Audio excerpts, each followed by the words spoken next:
ఆయన మాట్లాడేటువంటి మాటలు మనం సరదాగా తీసుకున్నప్పటికి కూడా ఒక మంచి విషయానికి సంబంధించి ఆయన మాట్లాడినటువంటి వ్యాఖ్యలు కావచ్చు, అక్కడికి వెళ్ళి అక్కడ ప్రభుత్వానికి సంబంధించినటువంటి కొంతమంది ఇస్లామిక్ మత పెద్దలకు సంబంధించి వాళ్ళతో కూర్చొని వాళ్ళందరితో కలిసి అంత ధైర్యంగా ఆ దేశంలో ఉండి మన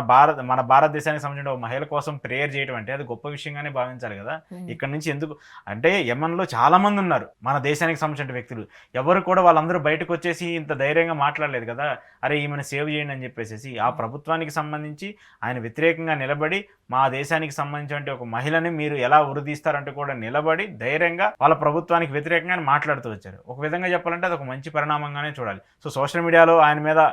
మంచిగానో చెడుగానో ట్రోల్స్ ఇవన్నీ జరుగుతూ ఉన్నప్పటికీ కూడా ఈ ఇష్యూలో మాత్రము సోషల్ మీడియా ఎంత ఇన్ఫ్లుయెన్స్ చూపిందో దానికి సంబంధించి వైరల్ అయినటువంటి ట్వీట్స్ కావచ్చు, చాలామంది ప్రజలు మన భారతదేశంలో ఉన్నటువంటి 130 కోట్ల మంది అందరూ కూడా ఈ సేవ్ నిమిష అంటూ కూడా ఒక హ్యాష్ ట్యాగ్ని బాగా ట్రెండ్ చేయటము, అది ప్రపంచవ్యాప్తంగా వైరల్ అవ్వటము, ఇలాంటి కేపాల్ లాంటి వాళ్ళు చాలామంది వాళ్ళు కూడా వాళ్ళంతూ సాయంగా మన మహిళ కోసము వాళ్ళందరూ కూడా సోషల్ మీడియాలో మాట్లాడటము, ఇవన్నీ కూడా ఒక ఇంపాక్ట్ చూపిస్తూ వచ్చాయి. అయితే హోప్స్ ఏంటంటే ఇప్పుడు పూర్తిగా ఆమెకి రిలీఫ్ రాలేదు, పాక్షికంగానే రిలీఫ్ వచ్చింది, కొంచెం లిమిటెడ్గానే రిలీఫ్ వచ్చినప్పటికి కూడా దానికి సంబంధించి పూర్తిగా ఆమెను సేవ్ చేసి ఇండియాకి ఎలా తీసుకురావాలనేటువంటి అంశం మీద మన భారత ప్రభుత్వము అండగా నిలబడుతున్నారు.